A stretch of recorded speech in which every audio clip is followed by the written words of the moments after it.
जय हिंद। दोस्तों आइए देखेंगे आज ब्रिटिश कालीन भू राज्य व्यवस्था। ब्रिटिश कालीन भू राज्य व्यवस्था, इसको देखने से पहले हम लोग ये जानते हैं कि ब्रिटिश कालीन भू राज्य व्यवस्था की आवश्यकता क्यों आन पड़ी। इससे पहले कौन सी व्यवस्था लागू थी। देखिए, हम जानते हैं कि वास्को डी गामा 1498 में कहाँ आता है, भारत भारत की खोज करता है। 1498 वास्को डी गामा यूरोप से आता है, पुर्तगाल से, और भारत की खोज करता है। तो उसके बाद जल मार्ग की खोज हो जाती है। उससे पहले हालांकि ये नहीं है कि हमारा यूरोप से व्यापार होता नहीं था। प्राचीन काल से भारत अरब से, मिस्र से, मैसोपोटामिया की सभ्यता से, लोथल से प्रमाण मिले हैं कि भारत का प्राचीन काल से व्यापार होता था। लेकिन वो स्थल मार्ग से था, थल मार्ग से था। तो थल मार्ग से बहुत ज्यादा सामान एक जगह से दूसरे जगह स्थानांतरण में प्रॉब्लम हुआ करती थी, क्योंकि उस समय मालगाड़ियां, रेल का आविष्कार नहीं हुआ था। तो उस समय क्या होता था कि बहुत भारी भरकम सामान को एक जगह से दूसरी जगह ले जाने में बहुत असुविधा होती थी। तो वास्को डी गामा ने क्या किया, 1498 में भारत की खोज कर दी। साउथ अफ्रीका घूमते हुए ऐसे आया और भारत के गोवा में कालीकट नामक स्थान पर पहुंचा, जहां पर जिमोरी नामक राजा ने उसका भव्य स्वागत किया।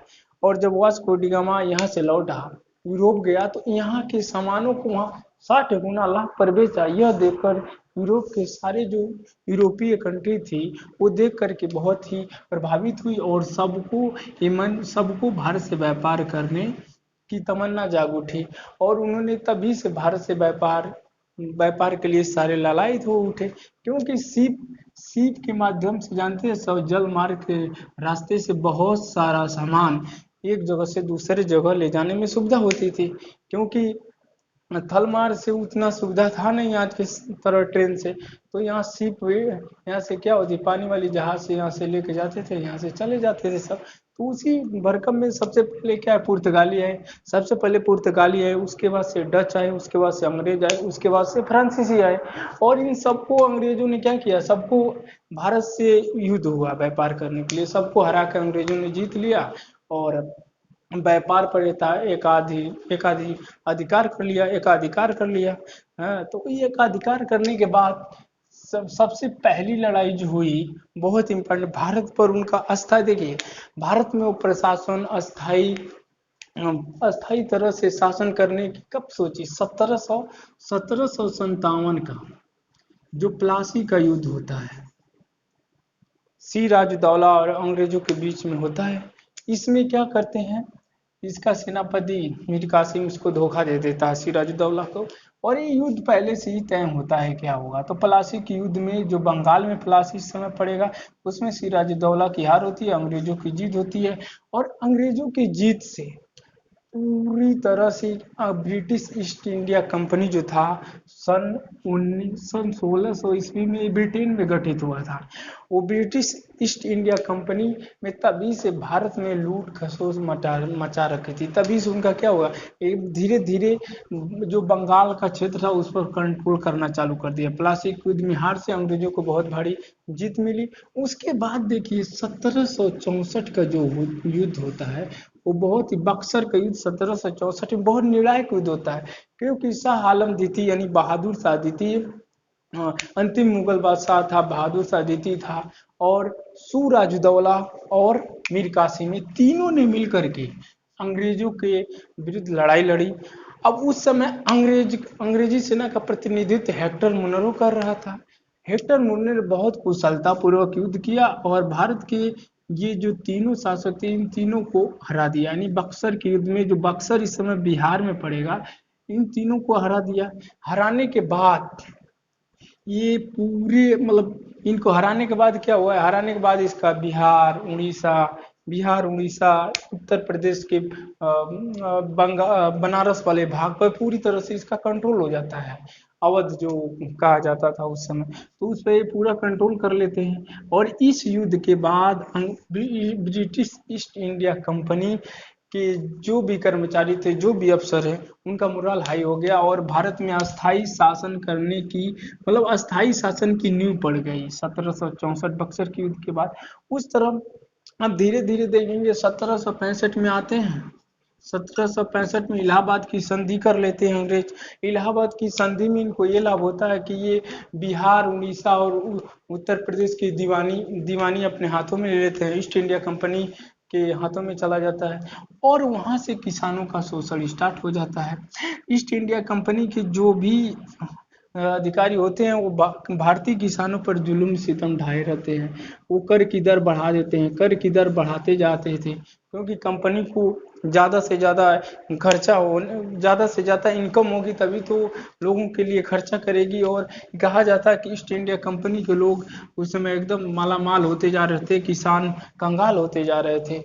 उस समय की स्थिति जब ये बिहार उड़ीसा और उत्तर प्रदेश की दीवानी अपने हाथ में ले लेते हैं, तभी से किसानों का शोषण स्टार्ट होता है और तरह तरह के नियम कानून लाते रहते हैं। भू राजस्व व्यवस्था जो है, ब्रिटिश कालीन भू राज्य व्यवस्था, ये इसी का पार्ट है। सबसे पहले माना जाता है कि भू राज्य व्यवस्था के रूप में वारेन हेस्टिंग 1772 में ये एक रूल लाया था। जो क्योंकि एक रूल लाया था उन्होंने, तो बहुत टाइम तक चला नहीं था। जो रूल लाया था वो बहुत टाइम तक चला नहीं था। इसका ये रीजन था कि उस समय लाया था, उस समय देखिए 1772 में इजोरोदारी व्यवस्था लाया था। इरोजोदारी व्यवस्था लाया था। इरोजोदारी व्यवस्था जो थी वो क्या थी, वो ये था कि जो भी बोली लगाएगा, मतलब बोली लगाने पे जो ठेकेदार ज्यादा पैसों की बोली लगाता है, ज्यादा कर देने की बोली लगाता था, उसको भूमि पर अधिकार हो जाता था। तो इस तरह से ये व्यवस्था थी, बहुत टाइम तक नहीं चलेगी। ये व्यवस्था किसानों के लिए बहुत घातक सिद्ध हुई। यहाँ के जो जमींदार थे वो मालामाल होते गए, जो ठेकेदार थे मालामाल होते गए, किसान कंगाल होते गए। ये आगे चल के व्यवस्था को क्या रिजेक्ट कर दिया गया। उसके बाद आता है, ये सबसे पहले इसी ने लाया, लेकिन इसको काउंटिंग नहीं होता। मेन ब्रिटिश भू राज्य व्यवस्था में तीन ही की काउंट होती, तीन ही व्यवस्था को काउंट किया जाता है। एक होता है अस्थाई बंदोबस्त या स्तंभदारी व्यवस्था या जमींदारी व्यवस्था, एक होती है रैतवाड़ी व्यवस्था और एक है मालवाड़ी व्यवस्था है। ये व्यवस्था थी लेकिन इसका सक्सेस नहीं हुआ, इसीलिए इसको काउंट नहीं किया जाता है। अब ये देखिए, ब्रिटिश कालीन भू राज्य व्यवस्था में अस्थाई बंदोबस्त कौन लाया? सबसे पहले लॉर्ड कार्नवालिस ने 1793 में अस्थाई बंदोबस्त लाया। यानी भू राज्य व्यवस्था में, ब्रिटिश कालीन भू राज्य व्यवस्था में सबसे पहला जो था, वो तो जानते हैं, जो वारेन हेस्टिंग लाया 1772 में, वो सक्सेस नहीं हुआ। इतिहासकार इसको उतना बहुत बंगाल में ही केवल लागू था और बंगाल से बाहर लागू नहीं था, बहुत छोटे भूभाग पर लागू था, बहुत छोटे समय के लिए लागू था, इसको खत्म कर दिया गया। यानी तीन ही व्यवस्थाओं को आगे लेकर बढ़ा गया, अस्थाई बंदोबस्त, रैतवाड़ी व्यवस्था, मालवाड़ी व्यवस्था। अस्थाई बंदोबस्त को स्तंभदारी व्यवस्था या जमींदारी व्यवस्था के नाम से जाना जाता है। लॉर्ड कार्नवालिस ने 1793 ईस्वी में क्या लाया था? अस्थाई बंदोबस्त लाया था। उसके अंतर्गत पूरा ब्रिटिश शासित जो उस समय के प्रांत थे, जो ब्रिटिश शासित भूभाग थे, उस पर ये व्यवस्था लागू किया गया था। उस समय बंगाल, बिहार, उत्तर प्रदेश के, देखिए उत्तर प्रदेश का पूर्वी भाग यानी बनारस वाला पार्ट, उत्तर प्रदेश का बनारस वाला भाग, वो क्षेत्र वाला भाग, उस पर क्या थी? अस्थाई बंदोबस्त प्रणाली लागू थी। फिर उड़ीसा हो गया, कर्नाटक का उत्तरी भाग हो गया, कर्नाटक का उत्तरी भाग, उस पर क्या था? उस पर मतलब इतना जो बंगाल, बिहार, उत्तर प्रदेश, उड़ीसा, उत्तरी कर्नाटका, इसके कुल मतलब ब्रिटिश शासित कुल क्षेत्रों का 19% भाग पर अस्थाई बंदोबस्त लागू किया गया था। उस समय लॉर्ड कार्नवालिस क्या था? गवर्नर जनरल था लॉर्ड कार्नवालिस। और लॉर्ड कार्नवालिस के शासनकाल में 19% भूभाग पर, ब्रिटिश शासित क्षेत्रों के 19% भाग पर, यानी ऐसे समझ सकते हैं जो ब्रिटिश शासित सरकार थी, बंगाल, उड़ीसा, बंगाल उड़ीसा और बंगाल उड़ीसा उत्तर प्रदेश और उत्तरी कर्नाटक है। तो इसके इस बिहार इस पर 19% जो कृषि भूमि थी उस पर क्या था, अस्थायी बंदोबस्त लागू था। अच्छा, अस्थायी बंदोबस्त 19% भू क्षेत्र पर लागू था। जो जमीन का मालिकाना हक था, जो जमीन का मालिकाना हक था वो किसानों को नहीं था, वो जमींदारों को था। यानी जमींदार अपने अनुसार ये क्या करते, जमींदार किसानों को अपने अनुसार जमीन दे देते और उनसे कर वसूलने की जिम्मेदारी इन्हीं की थी। यानी कर ब्रिटिश मतलब ईस्ट इंडिया कंपनी को कर देने की जिम्मेदारी जमींदार को ही थी। और कितना कर की व्यवस्था थी, ये कुल जितना कुल मतलब जितना कुल राजस्व प्राप्त होता उसका 10/11 भाग यानी अंग्रेजों को दे देते थे, ईस्ट इंडिया कंपनी को देते थे और एक भाग अपने पास रखते थे। यानी कह सकते हैं 90% भाग ये अब ब्रिटिश ईस्ट इंडिया कंपनी को देते थे, बाकी अपने पास रखते थे।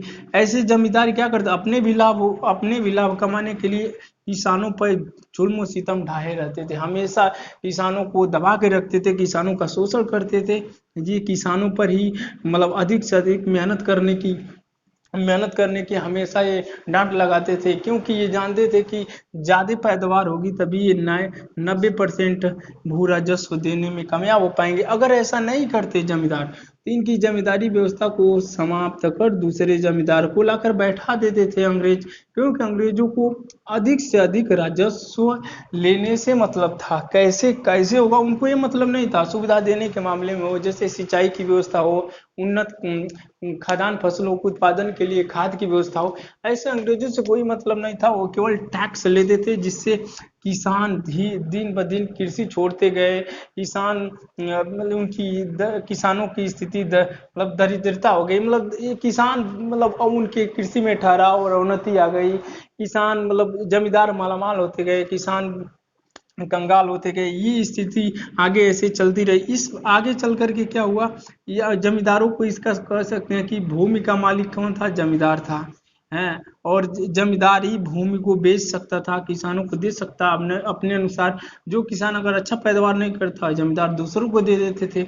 अगर ये जमींदार क्या करते थे, अंग्रेजों को ये एक अच्छा कर नहीं देते थे, यानी उनके जो फिक्स किए थे अपना रेट, यानी कुल उत्पादन का 10/11 भाग या 90% भाग अगर राजस्व के रूप में अंग्रेजों को नहीं मिलता था, जमींदार को हटाकर दूसरे जमींदार को बैठा देते थे। तो ये था क्या, ये था अस्थाई बंदोबस्त। अब आते हैं देखते हैं रैयतवाड़ी व्यवस्था। ये देखिए, अस्थाई बंदोबस्त 1793 में आया था, लॉर्ड कॉर्नवालिस लेकर आया था। और ये था रैयतवाड़ी व्यवस्था। रैयतवाड़ी व्यवस्था थॉमस मुनरो लेकर आए थे 1820 में। ये कौन कौन से क्षेत्रों पर लागू था, बम्बई, मद्रास और असम। बम्बई, मद्रास और असम के भू क्षेत्रों पर, यानी जो ब्रिटिश सरकार द्वारा ईस्ट इंडिया कंपनी के अंतर्गत जो भू भाग आते हैं उसके 51% भाग पर, 51% भाग पर क्या था, ये रैयतवाड़ी व्यवस्था लागू थी।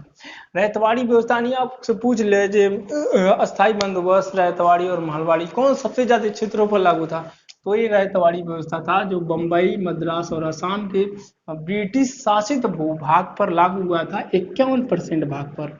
अच्छा, किसान इसमें जो भूमि का मालिक था उस किसको बनाया गया, इसमें थॉमस मुनरो ने क्या किया, मालिक यानी मालिकाना हक किसानों को था, यानी भूमि का मालिक किसान ही होगा। कर देने की यानी ब्रिटिश ईस्ट इंडिया कंपनी को कर देने का जिम्मेदारी भी किसानों को ही थी, यानी किसान ही कर देंगे, मालिकाना हक किसानों के पास रहेगा। और देखिए इसमें एक व्यवस्था अच्छा ये हुआ था कि कर की व्यवस्था 33% लेके 50% कर दी गई, यानी उत्पादन की दृष्टि पर, भूमि की दृष्टि पर, भूमि किस तरह मतलब भूमि की स्थिति क्या है, कभी सूखा पड़ जाता था, कभी मतलब सिंचाई की व्यवस्था, कभी अकाल पड़ गया, प्राकृतिक आपदा आ गए, तो उनके अनुसार 33 से 50% के बीच में आता था। जैसी मतलब वहाँ की भूमि होती थी, जैसे मान ली उत्पादकता ज़्यादा होता था तो कर की रेशियो बढ़ जाती थी, अगर कम होता था तो कम हो जाती थी। लेकिन ये कह सकते हैं ये किसानों के लिए थोड़ा ठीक था, क्योंकि भूमि का मालिक किसान ही था, कर देने की जिम्मेदारी किसान को था, यानी डायरेक्टली किसान ही कर देता था, इसमें बिचौलिया नहीं थे, जमींदार नहीं थे। और 33 से 50% कर की व्यवस्था थी, यानी जैसे कम उत्पादन होता था, कोई आपदा आ गई तो उसकी रेशियो कम हो जाती थी। जैसे उत्पादकता ज्यादा हुई, प्राकृतिक आपदा नहीं आ गया, समय से बारिश आ गई, मानसून आ गई, तो उसमें बढ़ा देते थे उसके अनुसार। तो ये था रैयतवाड़ी व्यवस्था। किसने लाया? थॉमस मुनरो ने लाया था, 1820 में लाया था। बंबई, मद्रास और असम के कुल ब्रिटिश शासित क्षेत्रों का 51% भाग पर रैयतवाड़ी व्यवस्था लागू हुआ था। मालिकाना हक, मतलब भूमि का मालिकाना हक किसानों का था। कर देने की जिम्मेदारी किसानों की थी, और कर की व्यवस्था 33 से 50% थी। जैसे भी कोई प्राकृतिक आपदा आती थी तो एक कर की दर घट जाती थी। अगर मानसून समय से आती थी और उत्पादकता ज्यादा होती थी तो कर की दर 50% तक बढ़ जाती थी। अब आते हैं महलवाड़ी व्यवस्था। महलवाड़ी व्यवस्था लॉर्ड विलियम बेंटिंक लाते हैं 1822 ईस्वी में, और ये इस किन क्षेत्रों पर लागू होता है?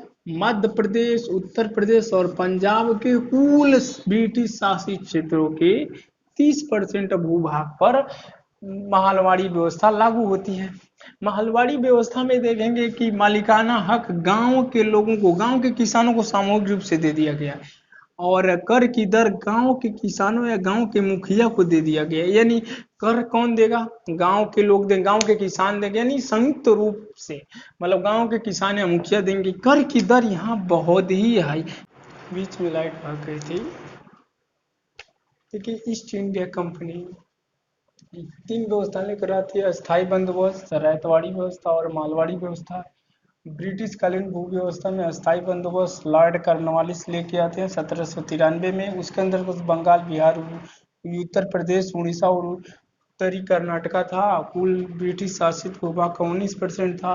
मालिकाना हक जमींदारों का था। कर कर देने की जिम्मेदारी किसानों की थी। कर की दर 10/11 या 90% कर की दर थी, जो ब्रिटिश ईस्ट इंडिया कंपनी को देनी थी जमींदारों द्वारा। रैयतवाड़ी व्यवस्था में थॉमस मुनरो लेकर आया था 1820 में। बम्बई, मद्रास और असम, असम क्या था इसके अंतर्गत था रैयतवाड़ी व्यवस्था का।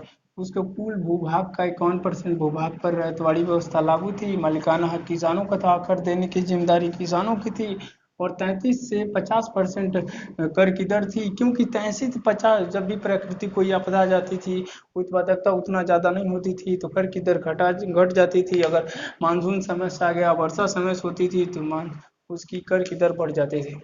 इसका क्या था? मालवाड़ी व्यवस्था लेता है लॉर्ड विलियम बेंटिंक 1822 में। 1822 ईस्वी में मध्य प्रदेश, उत्तर प्रदेश और पंजाब, तो ये इसके ब्रिटिश शासित कुल भाग का 30% भूभाग पर ये मालवाड़ी व्यवस्था लागू होती है। मालिकाना हक किसानों को था। कर की दर गांव या गांव के मुखिया को लोग थे सामूहिक रूप से, और कर की दर 60%, जो बहुत ही हाई है। इस समय सबसे ज्यादा कर की दर देखिए, यहाँ पर कर की दर क्या था? इतना परसेंट, 90% था। यहाँ कर की दर 60%, यानी सबसे ज्यादा अस्थाई बंदोबस्त में था, उसके बाद से मालवाड़ी व्यवस्था में था। इसके बाद आ जाते हैं इसका प्रभाव क्या पड़ा। इसका प्रभाव क्या पड़ा किसानों पर? इसका प्रभाव ब्रिटिश कालीन भू राज्य व्यवस्था से जो था, अस्थाई बंदोबस्त, रैयतवाड़ी व्यवस्था, मालवाड़ी व्यवस्था जो था, इन इन सारी व्यवस्थाओं का किसानों पर प्रभाव क्या पड़ा? हमारे भारतीय किसानों पर प्रभाव ये पड़ा।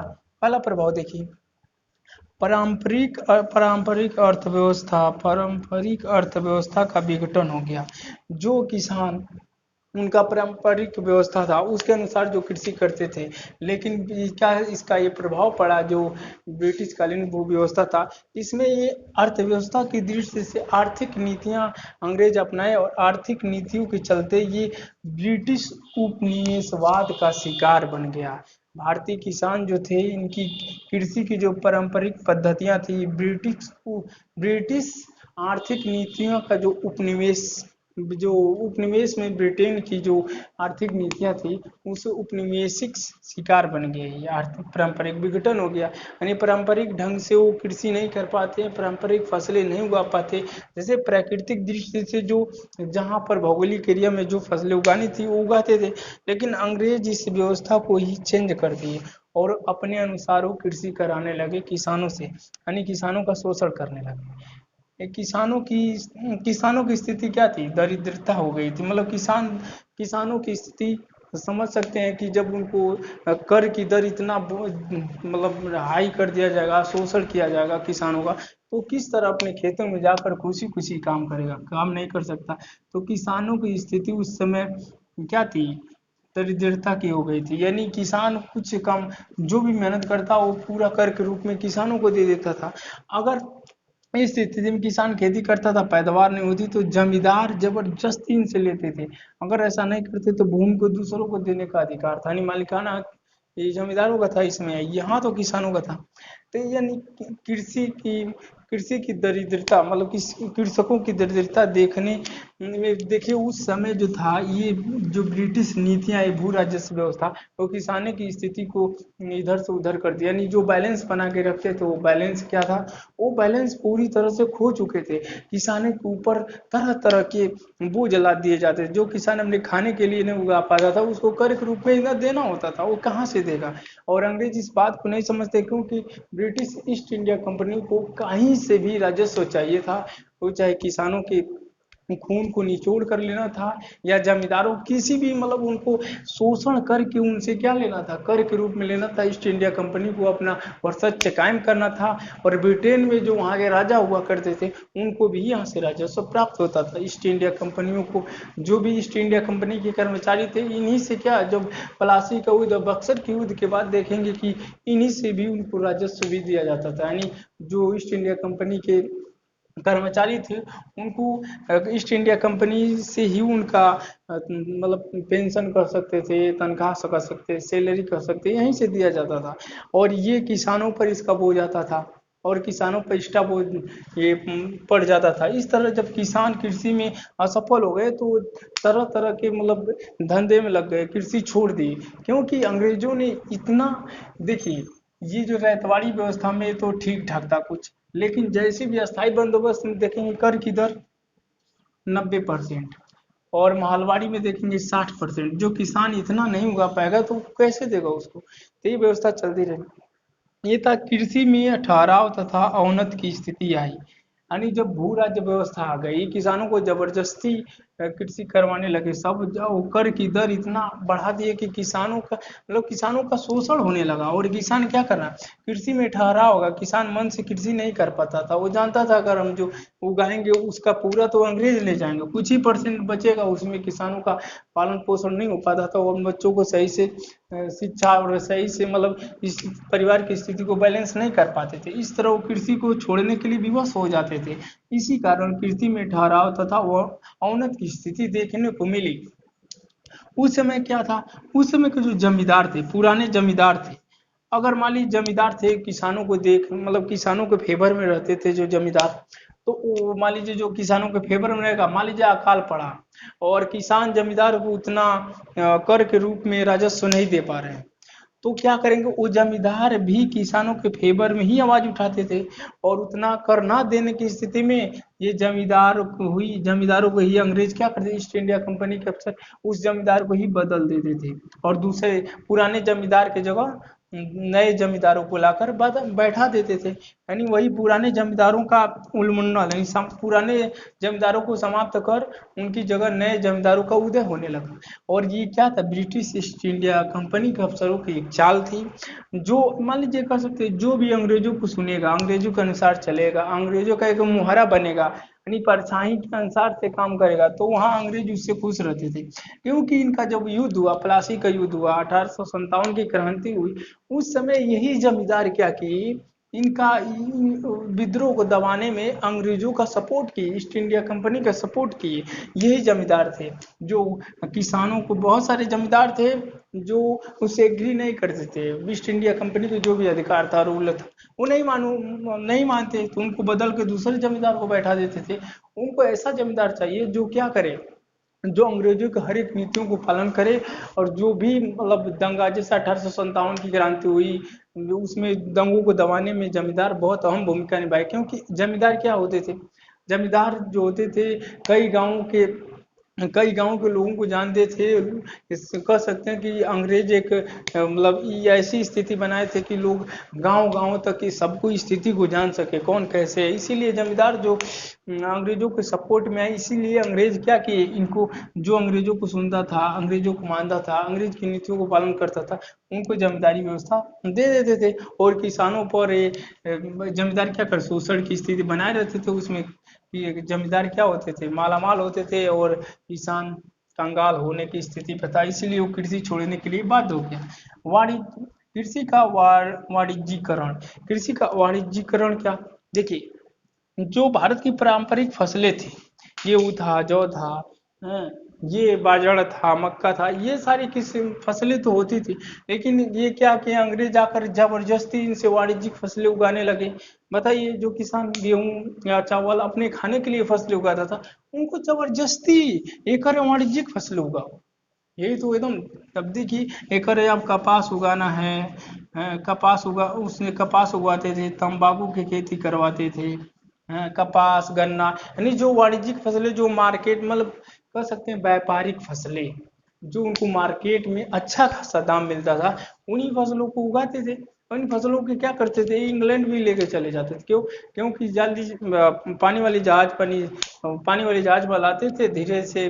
अब तो देखिए 1869 में क्या हुआ, स्वेज नहर का भी निर्माण हो गया। स्वेज नहर का निर्माण हुआ तो वहां से भी ये मेडिटेरियन सी और अरब सी के माध्यम से बहुत कम समय, आधे टाइम बचा करके बहुत बहुत तेज गति से व्यापार होने लगा। जो वास्को डिगामा आया था केप कमेडियन होते हुए साउथ अफ्रीका का तट घूमते हुए ऐसे आया था, और यहीं से क्या कि मेडिटेरियन सी और रेड सी के बीच में ये स्वेज नहर का निर्माण कर लिया। इससे इनको मतलब व्यापार करने में जो समय लगता था उसका आधा हो गया। तो यहाँ से ये वाणिज्यिक फसलें उगा करके सीधे यूरोप के मार्केट में लेकर चले जाते थे। तो यही स्थिति, इसका प्रभाव पड़ा, इसका प्रभाव किसानों पर बहुत बुरा पड़ा है। जो ये ब्रिटिश कालीन भू राज्य व्यवस्था था, वो किसानों पर बहुत ही बुरा प्रभाव पड़ा। और जो किसान इस प्रभाव को झेल ना सके, वो किसान क्या किए, कृषि को छोड़ करके दूसरे काम धंधों में अपना मन लगाने लगे। क्योंकि उतना इनकम कृषि से नहीं होती कि अपने परिवार का भरण पोषण वो कर सके। इसीलिए वो कृषि को छोड़ने के लिए बाध्य हो गए और किसी कृषकों की स्थिति दरिद्रता की तरफ बढ़ गई। और यहाँ देखें, कृषि में ठहराव तथा उन्नत की स्थिति तभी हुई क्योंकि किसान उतना उगा ही नहीं पाते थे। कर की डिमांड ज़्यादा हुआ करती थी और ये किसान उतना उगा नहीं पाते थे, इसलिए कृषि में ठहराव तथा उन्नत की स्थिति देखने को मिलती है उस समय। पुराने जमींदारों का उन्मूलन हुआ और नए जमींदारों का उदय हुआ। जानते हैं कि जमींदार जो अंग्रेजों को सुनता था उसी को लाके बैठाते थे। इस तरह जो जो भी जमींदार किसानों के फेवर में था उनको नहीं ये सुनते थे, वाणिज्यिक फसलें उगाने लगे। तंबाकू हो गया, कपास हो गया और गन्ना हो गया, यानी वाणिज्यिक फसलें जो व्यापार में अच्छा खासा मोटी रकम देती थी अंग्रेजों को। ईस्ट इंडिया कंपनी के अफसर ने किसानों पर शोषण की नीतियां अपनाई और उनसे जबरदस्ती कृषि करवाने की पूरी कोशिश की। जय हिंद।